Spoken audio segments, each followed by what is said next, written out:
Okay, everyone, I think we are going to start. Thank you so much for joining at this time in the morning. So this is a Bright Blue panel on foreign aid's role in delivering global Britain. We're running this in partnership with the Charities Aid Foundation, who you'll hear a little bit more about in a minute, but I've just learned that they're the third or fourth biggest charity by income in the UK, and that they're a very interesting organisation which you will hear more about. I'm Diane Banks. I'm a non-executive director of Bright Blue. Bright Blue, as many of you know, is an independent think tank and pressure group for liberal conservatism.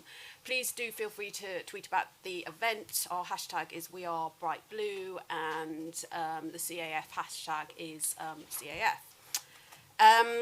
Okay, if you're listening online, you're welcome to send in questions by Slido. Those will be texted to me and we can read them out at the end. So, foreign aid, it's a contentious subject to many. It's something that I know needs a lot of framing.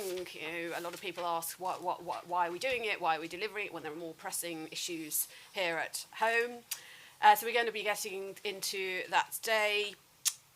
Is public and political scepticism towards the UK's foreign aid and spending justified? We're going to be looking at global issues on greatest need of financial aid from the UK government and individuals. We're going to be talking about how effective the UK foreign aid policy is in addressing key global issues.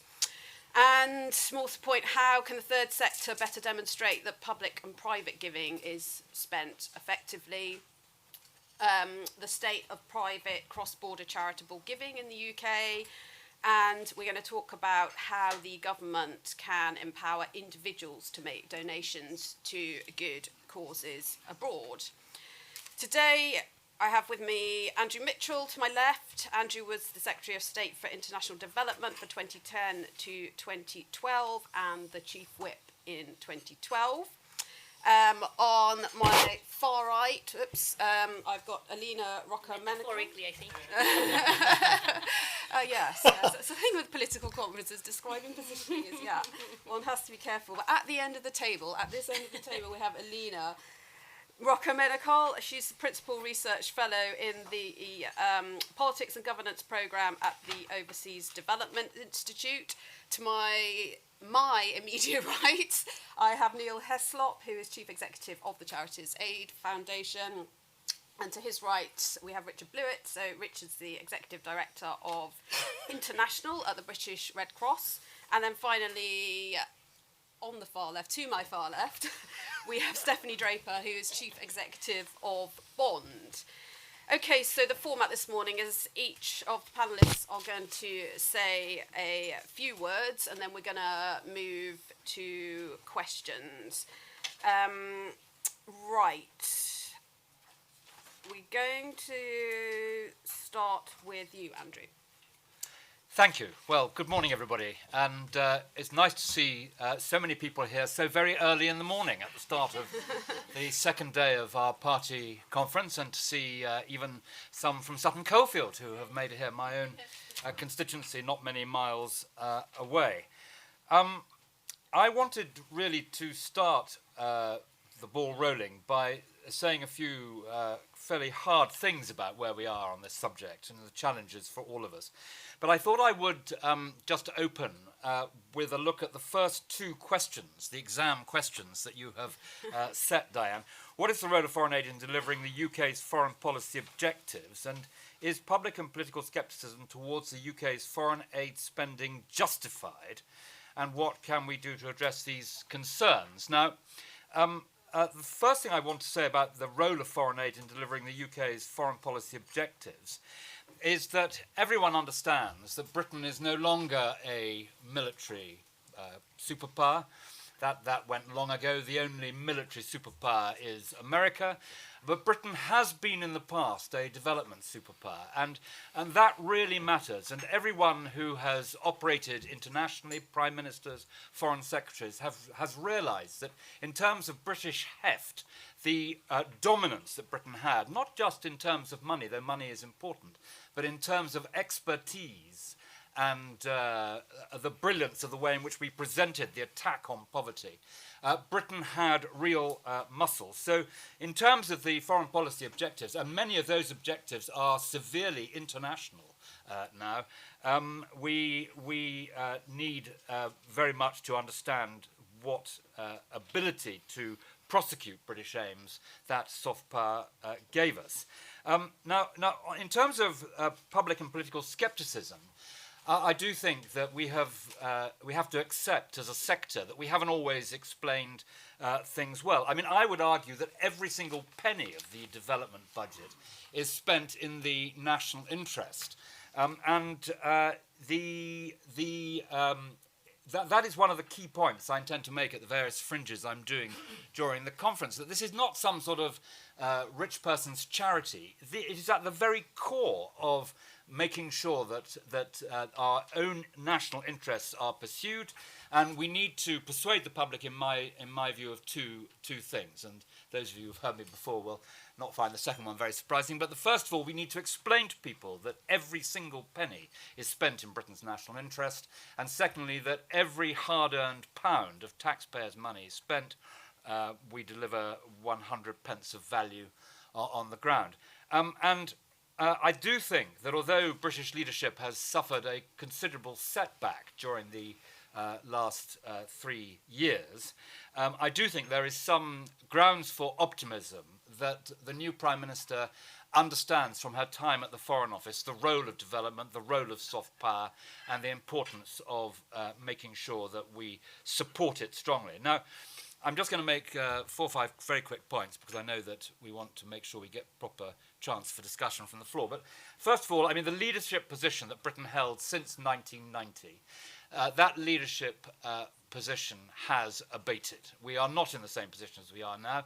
The reason for that, above all, is at the start of the G7 leadership by Britain, when all G7 countries across Africa, most of the poor world, were expecting real British leadership. The first thing we did was to cut our budget when all the other G7 countries were increasing their budget.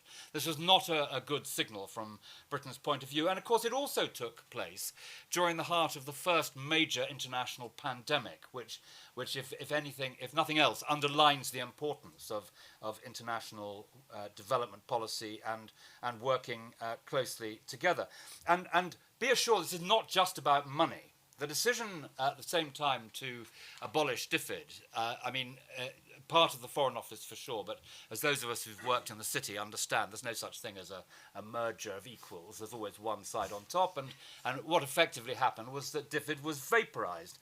And that loss of expertise is incredibly important, because if you don't have the expertise to manage what is still a very considerable budget, then you will have mistakes being made. The Daily Mail will fasten immediately on those mistakes and will say, what is the point of having a £10 billion budget on international development when mistakes like these are made? We should spend it all on British schools and British hospitals. So that loss of expertise is even more important, in my view, than money. And the downgrading of the National Security Council, which tied together defence, diplomacy and development in driving forward British policy and British interests, that is also, in my view, a big mistake. Now, the answer now, and there are some suggestions, I think that this may be what the new government does, is to do what Mrs. Thatcher did. And Mrs. Thatcher had within the Foreign Office the Overseas Development Administration, which was a body within the Foreign Office that dealt with development. It was a core of expertise. It had a minister in charge of it, and so that the minister could be the focus of interest and challenge and the way in which we drive these policies forward. And there is some suggestion, I think, that that is going to happen now. Certainly, we have a dedicated minister who attends cabinet. That is a good start. Of course, the commitment from the government at the last election was that we would keep a cabinet minister for development, and that's important. But of course, if she sits on the National Security Council, that is part of the answer. So Boris didn't want an ODA because he believed that would make it easier for another administration to reset up DFID. But that is, in my view, is a big mistake as well, and I hope very much that the government will now have an ODA. Now, if you lose the expertise, as I have said, you run the risk not only of Daily Mail ventilated mistakes, and transparency is something which everyone in this room who's involved in the sector will agree is extremely important. Sunlight is the best disinfectant, but the lack of expertise can also lead, I'm not saying to a Pergau Dam incident, but it can lead to very great difficulties. I think the final point I really want to make is about the money. We have cut the 0.7 to 0.5, but remember we've also seen a reduction in gross national income. So the 0.5 is of a much lesser amount of money. And of course we've also seen quite a lot of this money being spent entirely in accordance with the rules on the first year of people coming here from Ukraine and indeed from Syria. And how you sort out a budget which is under immense stress with commitments, everyone in this room will understand that development is very long tail. So how you sort that out requires considerable skill. It looks as though the multilaterals will take the hit.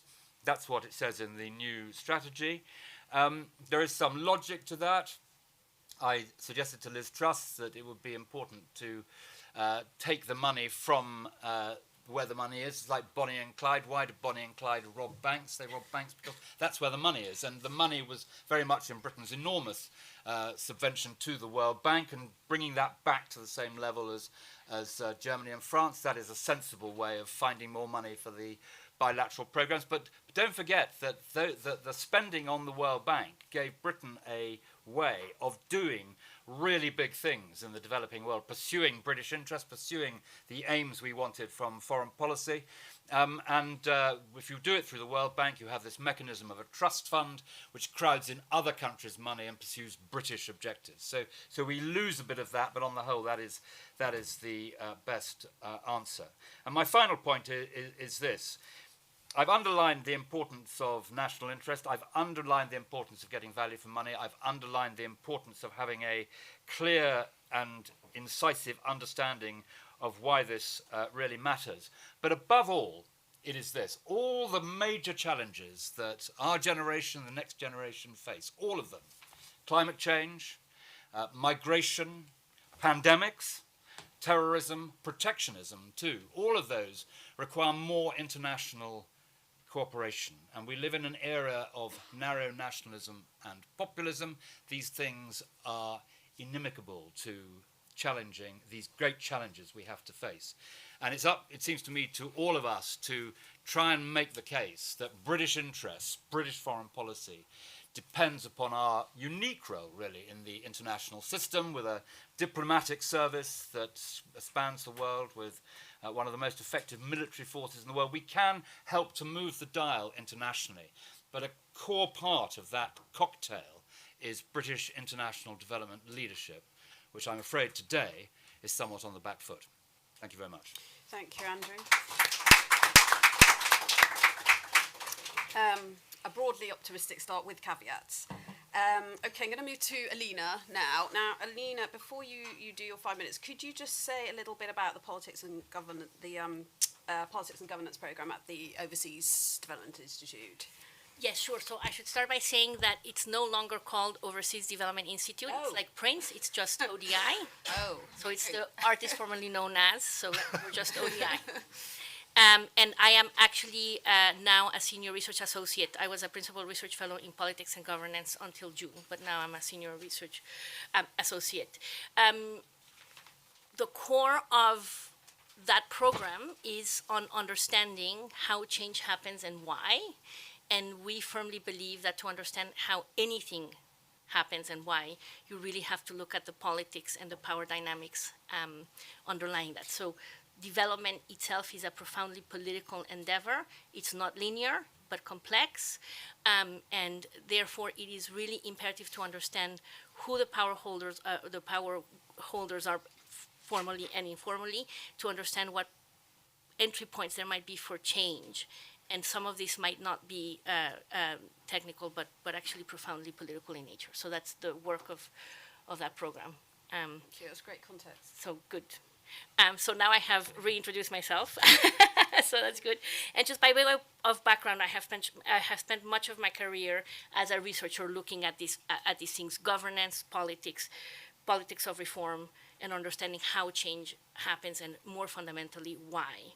And as part of this work, I have worked very closely with the UK and others, including multilateral donors, NGOs, bilateral donors, on how they can foster more open, peaceful, inclusive, and prosperous states and societies more effectively. And I will echo a little bit of what Andrew has just said. The global leadership that the UK has shown on international development over the past 2 decades can be considered some of what is best, best of Britain and global Britain at its best.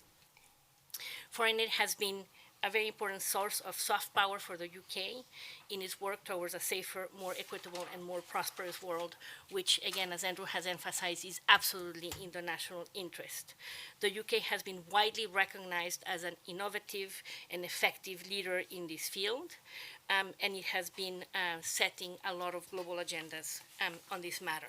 And I have seen this directly in the work that I have been doing, and I can see at least 3 main areas where the work of the UK, and in particular the FID back at the time, maybe now FCDO trying to do as well, but for sure the UK has been a real leader and pioneer in understanding development challenges in all of their complexity as profoundly political challenges and not technical ones, and in designing and implementing programs accordingly.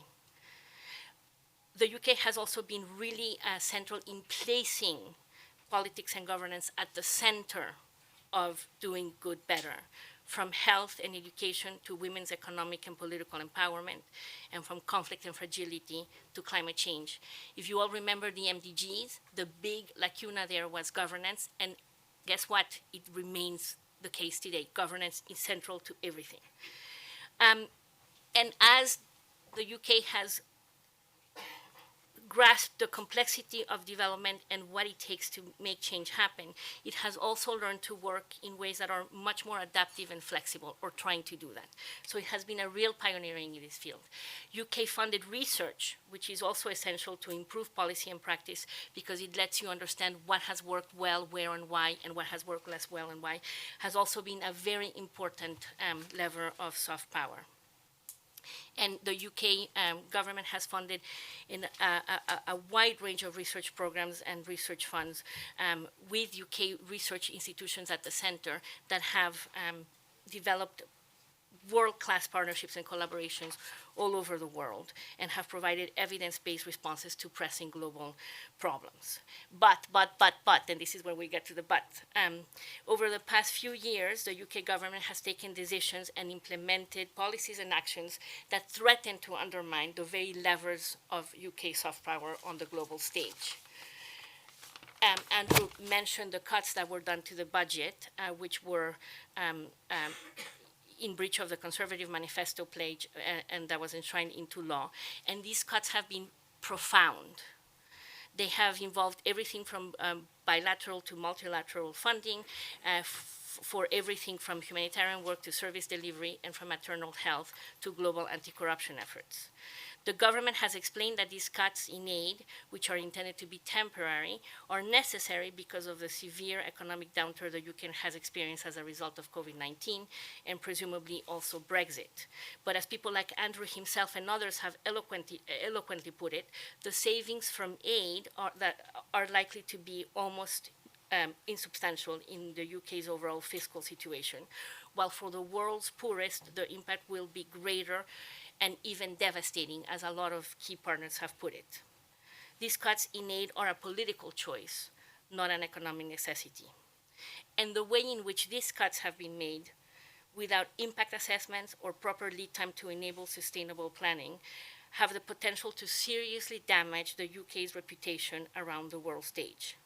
Just as an example, I am involved in a variety of FCDO-funded initiatives, large and small, and to this day, we do not know what our budget is for between now and December, let alone the end of the UK fiscal year in 2023.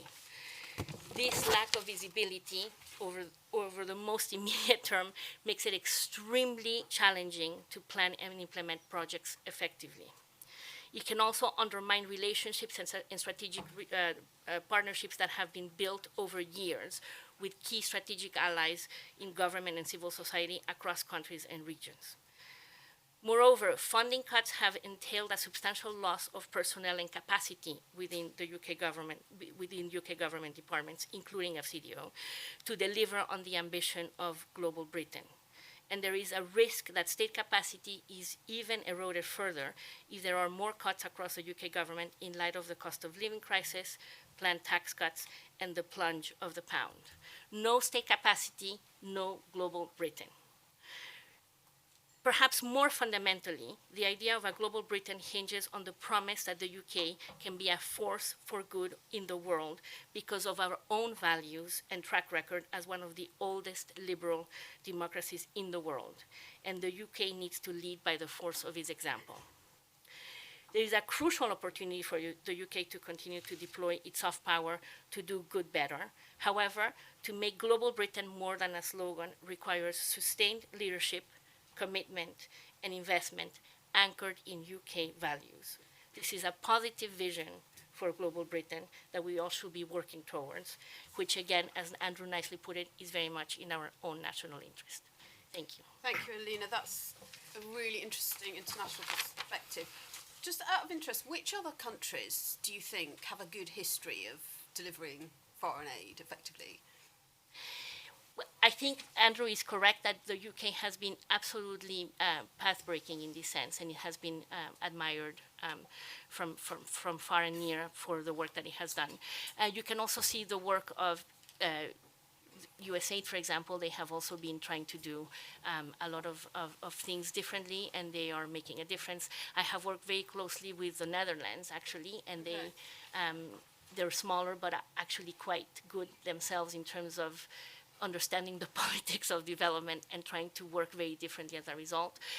But even multilateral organizations are really trying to sort of figure it out, right? So the UNDP, which is a mammoth beast and has lots of flaws, is really trying to make a difference. I think it's sort of really important to look at it sort of at the program and project level to see what kinds of changes are being made and how that's happening, because with all donors, some programs may be working very well and others not. And I think part of this is a learning curve to see how you can improve across the board. Yes, thank you. Okay, I'm going to move to Neil now. Now, Neil, could you just start by just saying a little bit more about the Charities Aid Foundation, because it is a fascinating organisation with a really interesting history. Okay, well good morning, and thank you for that. Thank you to Bright Blue, thank you to panellists, and thank you for all of you for being with us so early in the morning. Charities Aid Foundation, well, I guess the clue's in the name. We're a foundation that's there to aid charities. Our overriding purpose is to accelerate progress in society towards a fair and sustainable future for all. You mentioned that we're the third or fourth largest UK charity by income. That generally surprises people. Yeah, it surprised me. And I think the reason for that is what one normally thinks of as a charity is an organisation that raises money in order to fund its work. And of course, we're a charity that does neither. We have three main areas of work. We partner with companies, philanthropists and individuals to encourage them to give more and to support them to make that giving as impactful as possible. Last financial year brought in just over £1 billion, and that work then resulted in distributions of £876 million to more than 100,000 charities in 135 countries. About 2/3 of that is UK-centric, and about 1/3 of it is in the wider world. The second main area of our work, which is UK centric, and it was interesting in our chat just before this. Both Richard and Diane, you both talked to me about organisations, charitable organisations who've received support either from CAF's bank or CAF Financial Solutions or CAF Venturesome supporting social investment. So in addition to generating funds into the sector, we also support the sector to make their funds work as hard as possible for them. And then the third area of our work, which is what we're really here to talk about, is our research and policy work, where we seek to contribute to the dialogue that we're all having on such topics, rooted in a philosophy that we believe that across border and across sector, we really need to innovate in order to inspire the kind of civil society strength and resilience that we all want to see either in our local communities, our national communities, or our international communities. So that's CAF, as it were. Couple of examples of our work in each of those categories. We've worked a lot with AstraZeneca over the last 12 years to support their young health initiative, which has actually brought some 5 million young people together and generated funding for 20,000 health professionals in different very challenging parts of the world working on non-communicable diseases. So that's a very practical example of one of the relationships where we seek to support that corporation in making a positive contribution. We also bring forward some interesting research findings, which I think actually really speak to a little bit about that paradox that Andrew talked about the British population's perspective on international development and domestic giving. I have to confess, I don't quite completely buy it. In that, on the one hand, earlier this year in our UK giving report, which is an annual report that we look at giving patterns in the UK that we've done for many years, there is no question that fewer of our fellow citizens are giving than historically. That's dropped from about 65% of people to about 57% of people. That translates into about 4 million people who are giving, fewer people giving than was the case last year. Clearly, with the cost of living challenges, many people who are giving are having to consider what the practicalities of the economic instability that we're all seeing at home, the shocks that we're seeing around energy, inflation, and so forth. And we're seeing some somewhat worrying trends about, understandably, individuals who are currently giving needing to retrench and stop giving forward. But the paradox, because right at that same time as all of that's happening, when we think about some of the things that have happened in the last 12 months, the Disasters Emergency Committee, which is this umbrella organisation that brings forward the collaboration with sort of the 15 highest profile, I don't know how you'd call it, first responders perhaps, Richard, but organisations like Red Cross, Save the Children, Oxfam, so forth. This assemblage in response to disaster, and we've had quite a few of them in the last 12 months, but we've been extraordinarily struck by the human response of the British people to the challenges of Ukraine. I haven't checked in the last couple of weeks, but a couple of weeks ago, since February the 24th in the Russian invasion, more than £380 million generated. And certainly with our relationships, we've seen the better part of £10 million from our clients being directed in that way, and increasing amounts of money from North America. In the first few months, we've seen another $35 million generated in responding to the human tragedy that has unfolded. But I'd also point to a couple of other of the DEC appeals. Afghanistan, more than £50 million. And we've got Pakistan going on in the moment. So I think there's a real paradox about how we as citizens think about this, and this idea of needing to retrench charity at home and all that dynamic. I think there are some significant points of data and evidence that suggest that those who care about this thing, the rate and the volume of those giving is outrunning each other. So those who are engaged, both corporate and individual, are giving more. We saw the highest individual average gift in March of this year in response to Ukraine that we've ever seen in our history, on average £85. So I think there are some some real contradictions in here that policymakers in the respective parties need to really kind of grapple with. We seek to contribute to some of those debates. We publish a thing called the World Giving Index, which a couple of weeks ago we launched the latest version of the World Giving Index at a fringe event in Ungar in New York. And in combination with our partners Gallup for the last 12 years, we have brought forward an interesting body of data in 120 countries, really around answering three fundamental questions. Have you helped a stranger in need that you did not know in the last 30 days? Have you donated to a charity in the last 30 days? Or have you given freely your time as a volunteer to the work of a charity?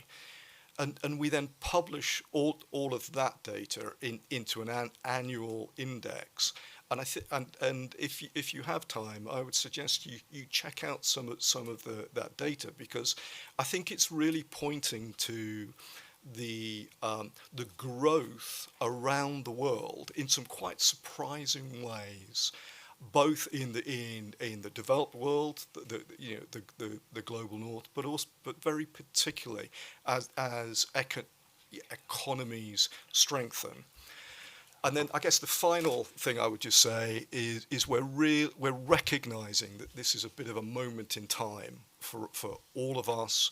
And I think it is incumbent on all of our organisations to really think creatively about what the future really holds. And we've been pleased to partner with the Gates Foundation in support of some work that Bond are doing in terms of future dialogues about how we think of those things. So that's us, and that's how we're trying to do our bit. Thank you, Neil. I'm going to turn to Stephanie now, and if you could just say just a few words about Bond. Hi. Do your 5 minutes. Great. So Bond is the membership body for all of the international development agencies in the UK, so from Save the Children, Oxfam, right through to sort of specialist agencies like HALO and MAG doing mine clearance, so a whole range of different members, all focused on international development. So that's Bond. So I want to say three things. The first thing is around the state of the world right now. So we are, it's not a pretty picture. We are in a challenging situation. We're in a world of increasing instability and intersecting crises. So you see the climate crises increasing the need for humanitarian support in places like Pakistan. You see increasing levels of conflict, rising inequality. These things make the world less secure and stable, and that has an impact on the UK. So, and those global challenges require a global response, and the UK has always been a strong partner in supporting that, and that needs to continue. So at the heart of that is an integrated approach to foreign policy, and that needs to have human rights and sustainable development at its centre, and really sort of thinking about paying attention to the most marginalised first. And development, so we think about, right, okay, so how does the UK show up in the world? It has a strong defence budget. That means that it can sort of protect itself and support others. It has strong foreign policy where it goes and influences other countries. And development is the third pillar of that, and it's really critical that we see the three in working in tandem, because development is much more cost effective because it's about focusing on the root causes of those challenges and actually trying to prevent conflict happening. A lot of development spending goes on peace building, or it goes on things like health system strengthening. So we know that countries that had strong health systems were better able to respond to the pandemic than countries that didn't. So these sorts of things are really important in actually stabilising the world and making sure that we are spending money in a really cost-effective way. So we're looking at, in the UK, at our integrated review, again afresh, the last integrated review was very light on development, and that's a really missed opportunity. It's not an effective way of thinking about how foreign policy, defence and development work together, and we think that that needs to be much stronger. Thinking about the most marginalised first is also a really important principle, because actually if you are meeting the needs of those who have the least, you actually help to support the whole of society. And the challenge we have at the moment is that the UK has always been a trusted partner, but now, when our members are talking to people across Africa, they're saying, you know what, the UK used to be trusted, but we're not really sure anymore. We didn't get what we expected in terms of support on vaccines. You haven't delivered on your climate finance commitments to help us to adapt and create stronger, more resilient systems. And you cut your aid budget, and we had kind of costed that into thinking about supporting maternal health or running hospitals. We've got women coming to clinics who might need their coil removed, and the clinic is no longer there. That's wasteful, and it also has destroyed trust and our reputation in the world. And so when you come to something like the war in Ukraine, then countries are less likely to support things like sanctions, because they feel like they haven't had that sort of equal partnership which they had long relied on. So we are at a point where we're not as good as we were, and like Andrew, I think that we can get back to that and really be part of the solution to these global challenges. The final thing I want to say is a little bit about sort of public support. So we did some, with some people in the room, we did some citizen panels last year talking about what do you think the UK should be doing internationally, and we were focused very much on climate change. And these were a cross-section of society, so from all different political and economic perspectives. And their view was, well, we need to lead by example. We need to start with ourselves. We need to sort ourselves out in terms of climate and the environment. But then we need to share expertise. And then we also need to support countries to be able to respond to climate change, because they were looking at the fact that our historical emissions are incredibly significant, but the people who are going to be impacted across Africa, there's something called the hot zone. In future years, that is going to be very difficult to live in that hot zone. That's where global emissions are the lowest. And so there was also a sense in that group that the UK had a responsibility to support countries, given that it had benefited from historical emissions for so long and was now a rich country, to support people who are going to be living in very difficult situations.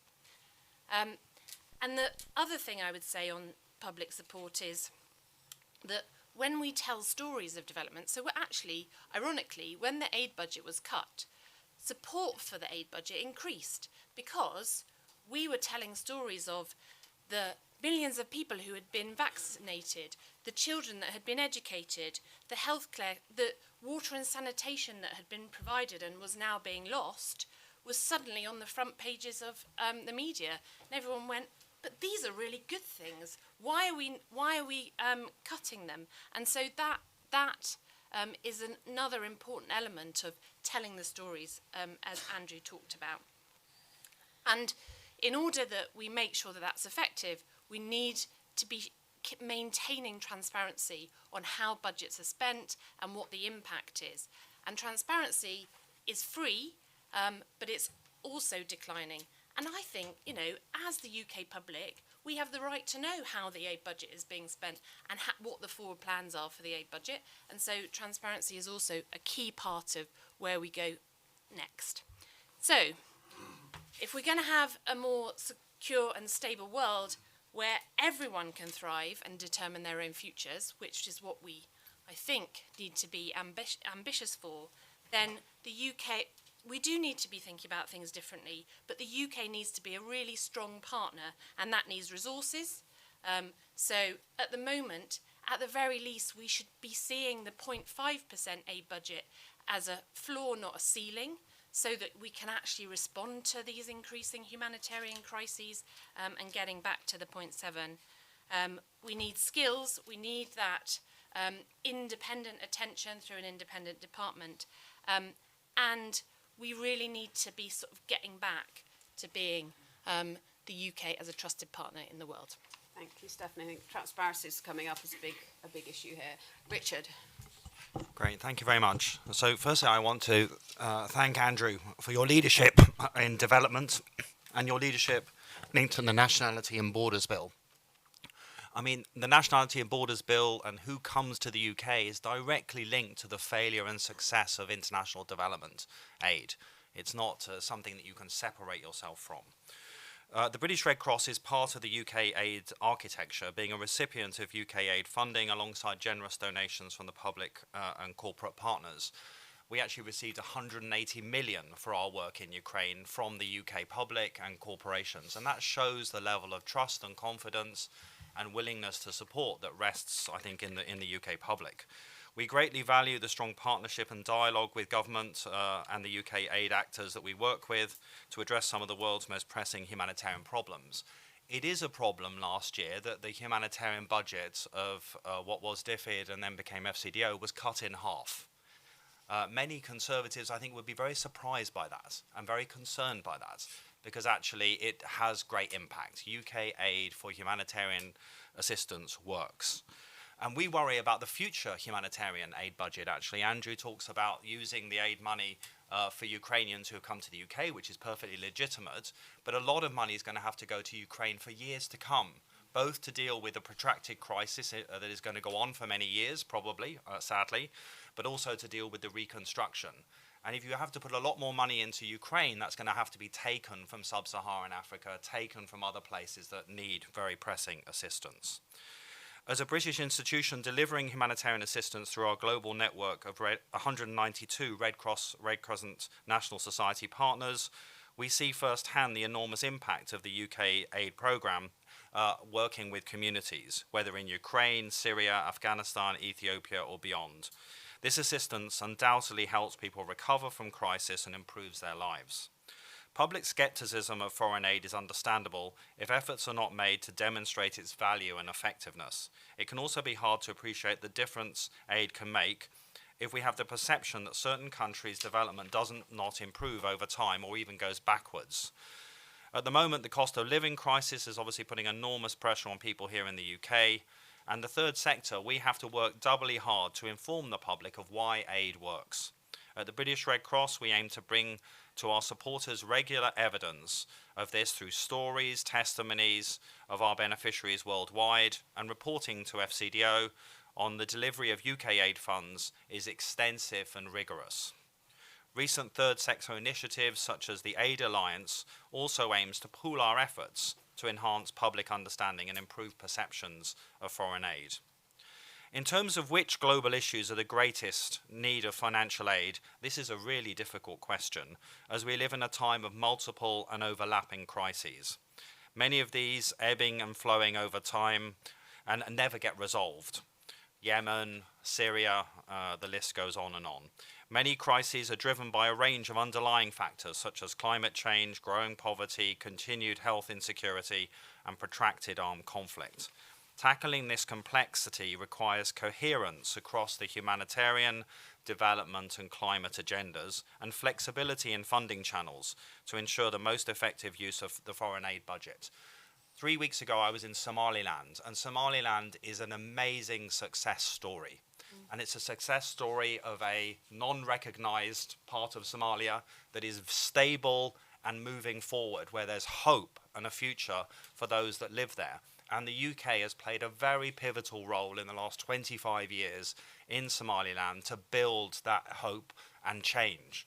I visited there with Save the Children in '93, and you would land and you would just see a technical, which would be a machine gun, and a militia at the end of a non-existent airport. and then you would then be taken by another militia to the compound of Save the Children.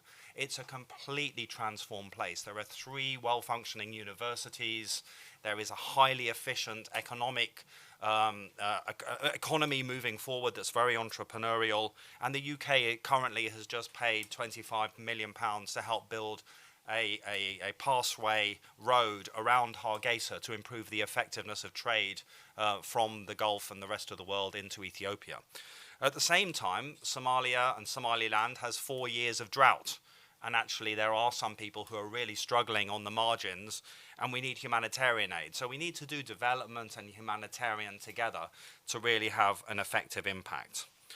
While needs are great everywhere, there continues to be contexts that receive far less attention than others, leaving some crises woefully under-resourced.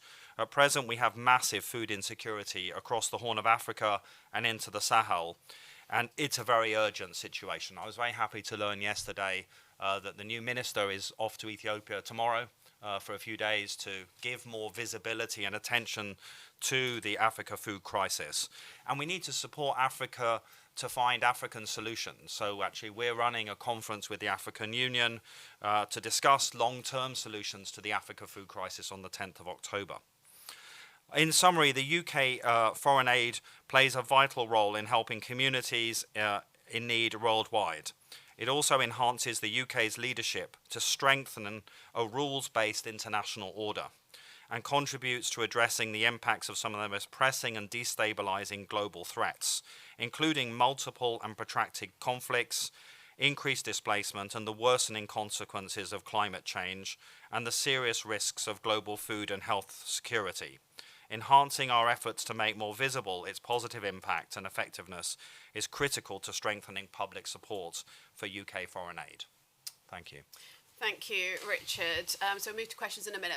It seems that the panel are broadly in agreement that the UK has a great track record in delivering foreign aid, but that we need to make sure that we continue to do that. So in the interest of trying to tease out some disagreement somewhere, I'm going to ask the first question, and that is, are the panel broadly confident that the new government can deliver an effective foreign aid programme? Brief answer, Alina. Are we confident that the... Are you confident that the new government can deliver an effective foreign aid programme? I think it has the wherewithal and the foundations to do that, absolutely. There has been a track record of decades of very good work, but I think it really has to think very hard about resourcing issues, because this does not happen by magic. This is... The budgets are not exorbitant, but you really do need skilled people who are doing the work, and so you need to invest in the resources that you need to do that. But it definitely has the wherewithal and the foundations to do that. Yeah. Yes. Okay, Richard. So I think the new government aid policy with its areas of focus, 4 areas of focus, humanitarian, women and girls, and infrastructure, and the 4th one I can't remember, it's got focus. That's a really good thing. There's still 10 billion... there's still a lot of money that needs to be effectively and accountably spent to have impact around the world. So I think the potential is there, but a lot has been hollowed out. And I'm particularly concerned about the human resources from what was DFID who have left. Yes. And you need highly qualified people, like was said earlier in the panel, to be able to deliver this resource effectively and accountably. Yeah.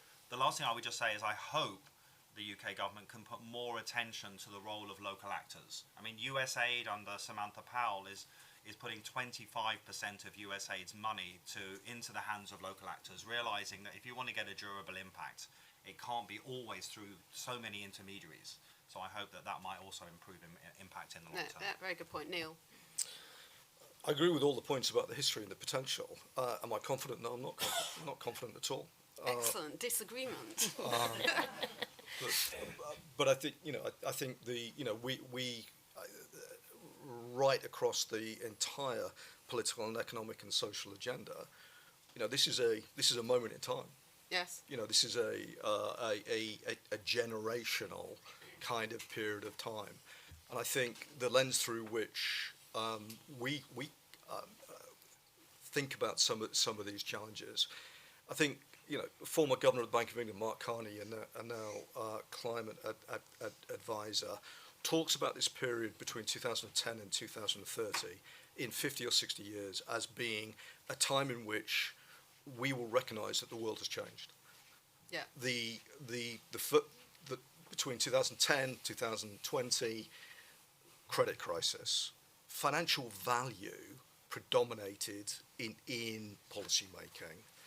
COVID crisis kicks in 2020, and we're right in towards the end of that period, 20 to 23, where he describes the shock of the pandemic creating a resurgence in human values, and that the inherent conflict between where financial flows and financial value has been and what people want. And I think the challenge for this government and for all policymakers as you think about this period out to 2030, if you think in terms of the SDG timeframes, is how on earth, as a society and as a government, are we going to turn values into being valuable? Right, yeah, again? absolutely. Andrew? Well, the question was, can it deliver? And the answer, of course, is yes. Of course. But it comes to the heart of the matter is, what do we as Conservatives believe in our inner core is the importance of this. I mean, if you look at it just as a money line and a competing budget with other budgets, and you look at it just through a domestic lens, then and there are some who do that. That's not my conservatism, and it isn't the conservatism of David Cameron, Theresa May. And I do think, I mean, I emphasise this point, I do think there are grounds for optimism that Liz Truss's time in the Foreign Office reinforced her instincts on supporting this area. But, you have to look really at the battle that took place over the 0.7 in the party, where 20 of my colleagues stood firm to the election manifesto commitment and said that they were not going to support it, voted against their own party. I pay tribute, by the way, to Richard Darlington and Dana Peters, who are in the room, who have called part of that great battle. But remember that as well as those 20, there were another 25 who were persuaded that this was a temporary cut and that it would be brought back soon and it would not undermine Britain's position in this area. Now, 20 of us did not accept that argument, but another 25 did. Those 25, I don't think, will accept any further damage done to this area. So, can we succeed? Can it deliver? Yes. I think the question was, are you confident that it can deliver? I think we don't know. Well, my view, and I'm reinforced by meetings like this, is that it's my job to try and push to make sure that it is delivered. And that's what I will be doing. Good And answer. We'll see whether we're successful or not. Definitely. Honestly? Okay. So, this isn't a new government. It's had 12 years, in which time we have seen a decline in attention to this area and an undermining of the UK's reputation. So we have no longer have an independent department. We've cut the aid budget. We are anticipating more cuts. We have sort of seen a decline in expertise. So it's not... That trajectory doesn't suggest that we're going in the right direction. But I'm with Andrew in terms of, yes, you can reverse this. If the UK really does want to kind of regain its international reputation and kind of the things that it has been really instrumental in, like the multilaterals and the World Bank and making sure that they work for everyone, does the UK want to show up in the world and actually be part of the solutions to these global challenges? Well, that's a political choice. We've got the International Development Strategy. That needs to be delivered in full. It needs to be resourced. And the UK needs to be a partner and go into relationships with some humility so that it can actually support countries and communities to make their own decisions and really be able to thrive into the future. I think that is on the table. We want to be a country that shows up in the world. Current trajectory, not so good, but there's always time for a reversal. But if can I just enter a slight dissenting note to that point? That you said the last 12 years have been a trajectory. All of the 12 years, yes. I mean, what you have seen over this period of Conservative government is the more recent downward trajectory. Yes. But let's be very, very clear. This was an area, DFID was an area before 2010 where it was totally, totally dominated by the Labour Party. The Conservatives were nowhere. Indeed, I tell you this, when I became the Shadow Development Secretary, a lot of your colleagues in the NGOs had a meeting and discussed whether or not it was even necessary to talk to the Conservative Party, and were then persuaded that the Conservative Party might one day be in government, so it'd be a good idea to talk to them. Yeah. So let's be clear about that. Now, what you saw then was the Conservatives not only take from the Labour Party this area, but infuse it with a centre-right strategy about tackling conflict and building prosperity, teaching the sector that the private sector was not the enemy of development, it was the engine of development. And the Conservatives took over this area. And then it was a Conservative government that introduced the 0.7. You know, Labour talked about it for years, but never got above 0.52. It was this Conservative Party that not only reformed international development to give taxpayers better value for money, but drove the agenda forward and made sure that Britain was an international development superpower. So I would say that the trajectory over the last 12 years is mixed.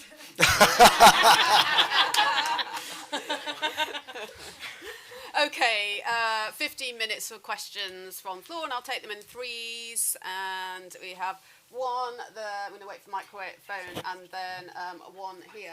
And I think you were first. Check. If you could just say who you are and where you're from. James Bolton-Jones from the charity Spotlight on Corruption. So aid cuts have led to significant reductions in funding for units in the National Crime Agency, the Crown Prosecution Service and the City of London Police, which fight international corruption, including the shelving of a planned 25% expansion to the UK's Action Against Corruption programme between 2020 and 2025. How much of a problem do panellists think this is? And to what extent does it damage UK interests, both at home and abroad? Okay, and then second on the right, my right. No. You, yes. Thank you. Mango Otto from Friends of Congo. I'm from Congo, from Dirasi. There are two Congos. The first question is about, I heard Stephanie talking about supporting communities and countries to make their own decisions. And the question is, how UK Aid or DFID have been doing in between Congo, Rwanda, Burundi, Uganda, all of that part of Africa. Why not to use the money, to use the power we have in the UK so that we can have a peace in that place, so the money that we are giving aid to those countries can be used effectively. And the second question is about... if we could just keep to one question, sorry, one each. Hi,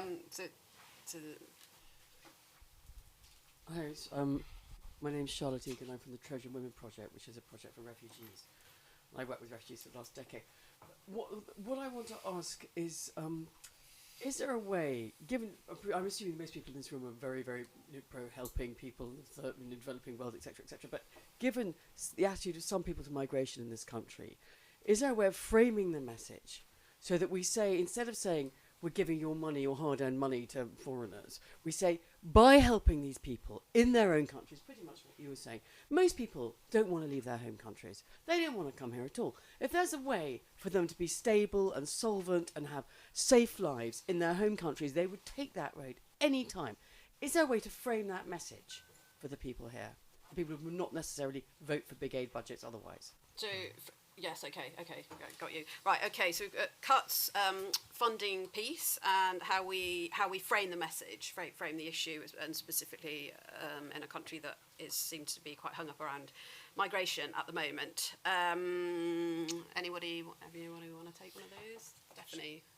Well, on corruption, I think it's really critically important that we are doing the work to address corruption, because that is undermines progress, and it's sort of like part of that sort of whole development agenda, you know, peace building, building resilient systems, enabling, supporting countries to put in effective tax systems and governance systems are all things that are actually building resilience and a sort of more stable future. So that is important spending, and the UK has been a real sort of leader in that. So it's one of those areas that is an underpinning foundational spend that we think is really important in that whole prevention agenda. And it also ties up with the issue of transparency. You know, again, if we're transparent about the way that we're spending our money, then that's more accountable. Accountability is really really important.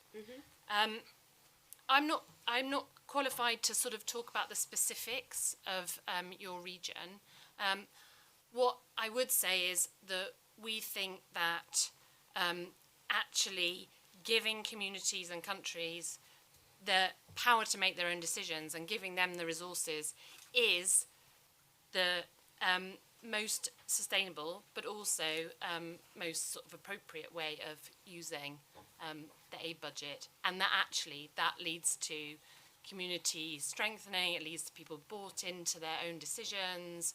And you know, if somebody came to Birmingham and said, "We'd like to build from the Congo, and we'd like to build you a hospital," I think we'd all have something to say about that, and that has to be the way it works. Yeah. Okay, I'm keen to get another round in. So, Neil, is there anything you'd like to pick out from those three questions?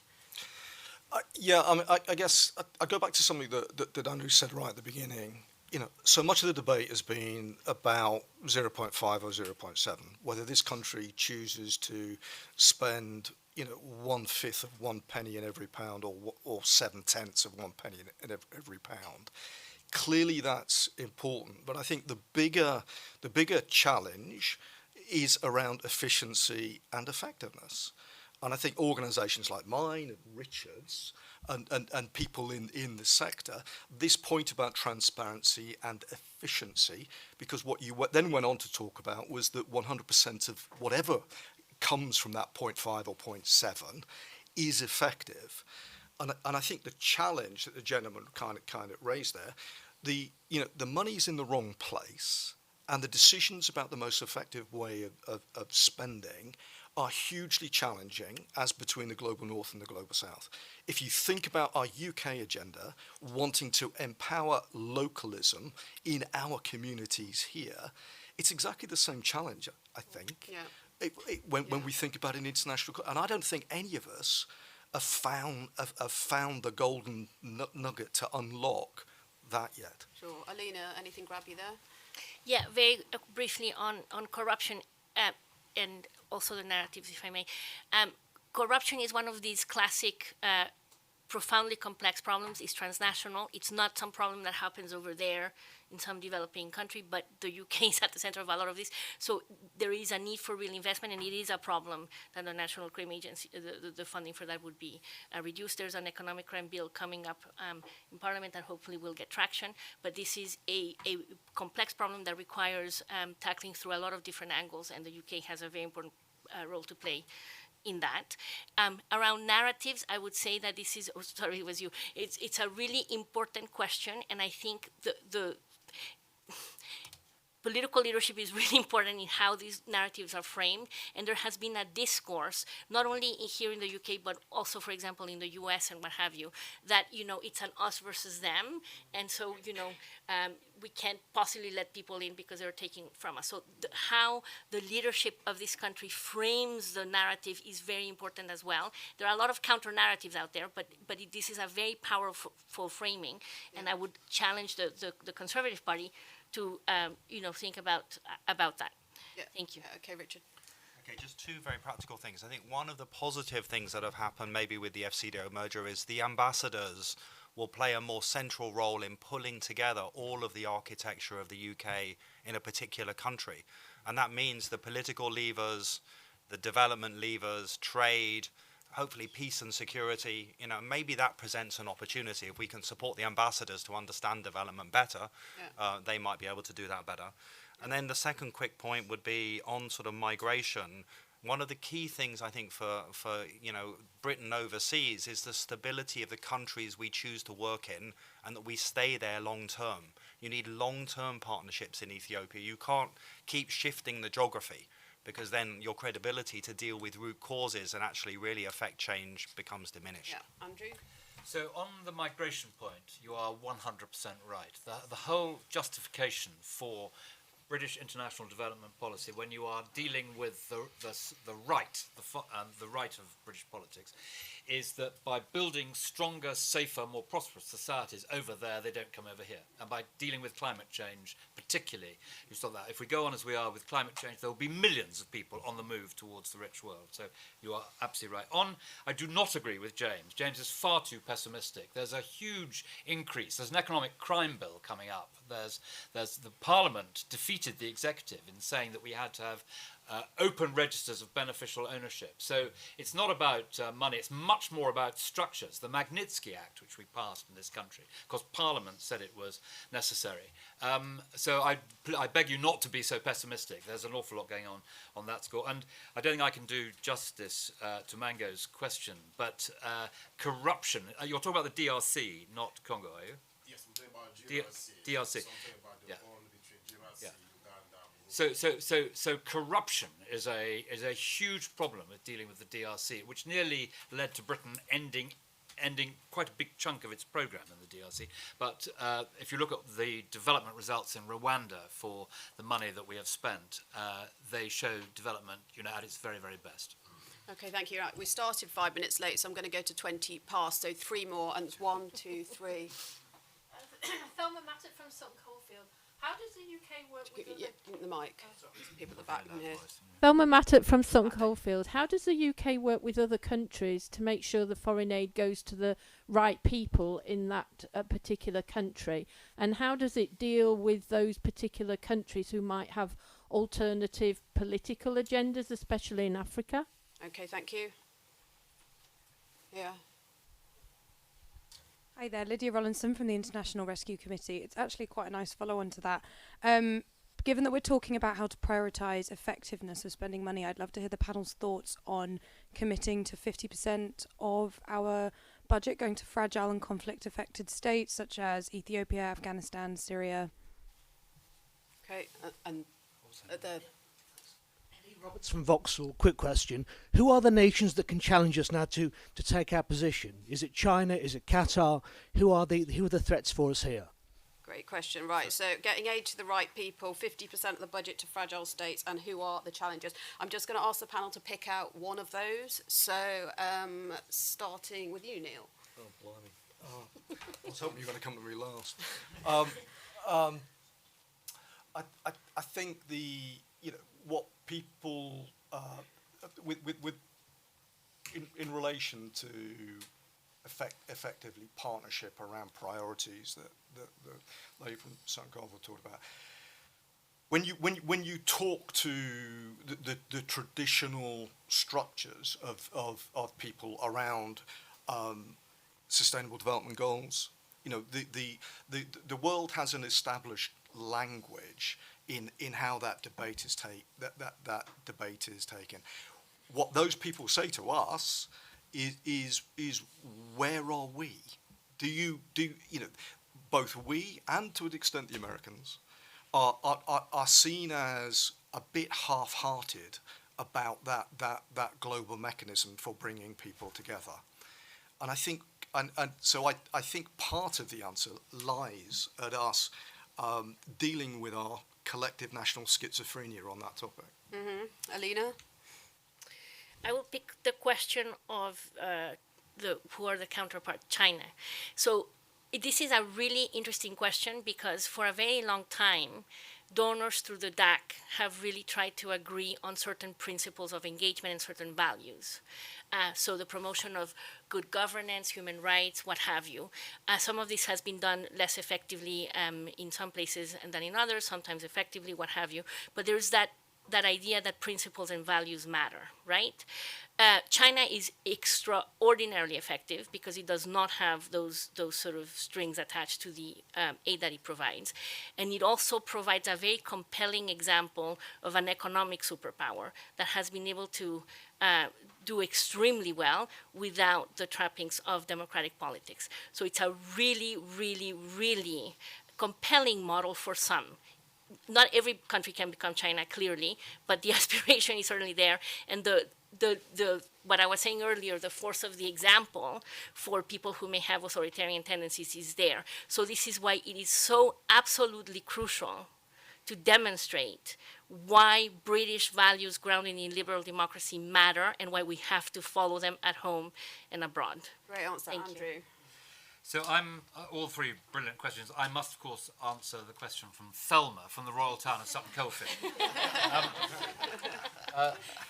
You made 2 points, really. I mean, how do you make sure that alternative political agendas don't derail things? You know, it's a very interesting point. We learnt this from the World Bank, where originally we went into countries and we told them what to do.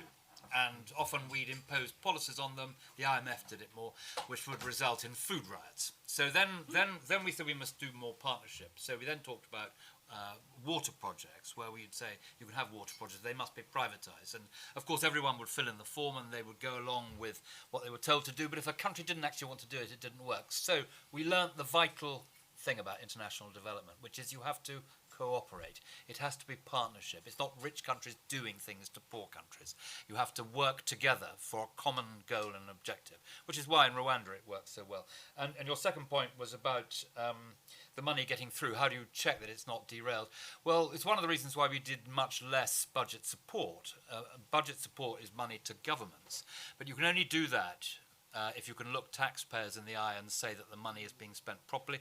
There are some countries, actually Ethiopia used to be quite good, in Rwanda, where if the government said they would spend your money in a particular way, they absolutely did down to the last penny.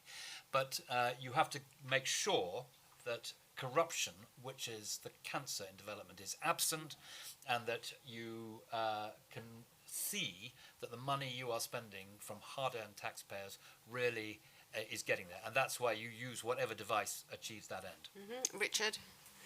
So I would just say, you know, one of the perverse effects of the aid cuts last year was not only was the humanitarian cut, but the bilateral programs were cut, because that was the money that you could get out of obligations with.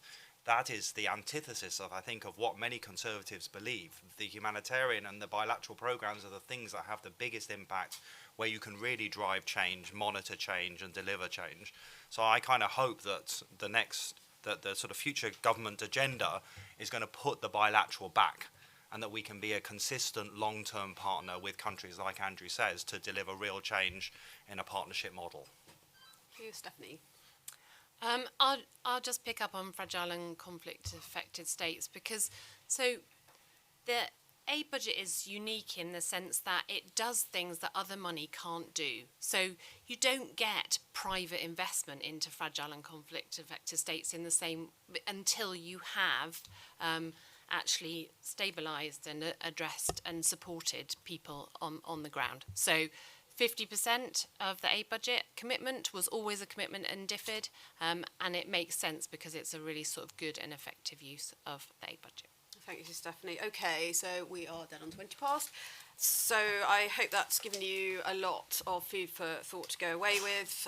Felt to me that the feeling amongst the panel was generally positive, that there's a lot of potential there, but we really do need to make sure that we've been maintaining the good work that we've done over the last decades.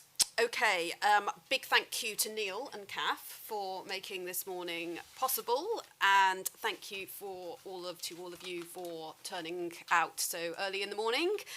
We have 32 events running with Bright Blue at conference, so please do attend some of our others. There's a special conference offer. You can join Bright Blue for £10. So there's your big opportunity. Where does our money go?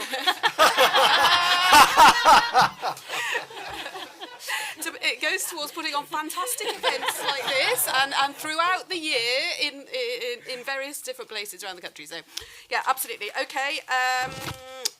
Thank you very much. Enjoy the rest of your day.